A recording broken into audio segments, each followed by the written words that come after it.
Saudi আরব প্রবাসী মাকসুদা আর নাই, তার মরদেহ দেশে গিয়ে পৌঁছে গেছে। সে কিভাবে মারা গেছে জানেন?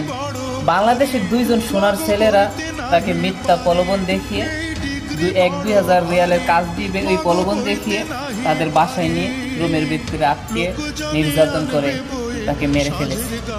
একটা কথা মনে রাখবেন, এই দেশে কিন্তু বাঙালি বেশি ক্ষতি করে।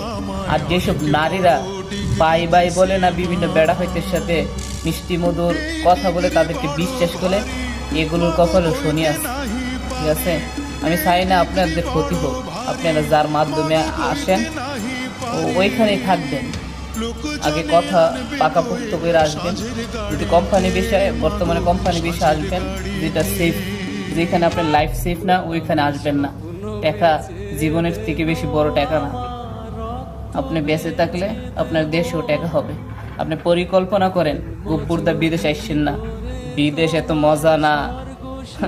যারা মনে করতেছেন বিদেশ আইলে টাকা কামাবেন, আপনি আইসা দেখেন 2-3 বছর নিয়ে আপনার লেনই শেষ হয়, পরে তো বললেন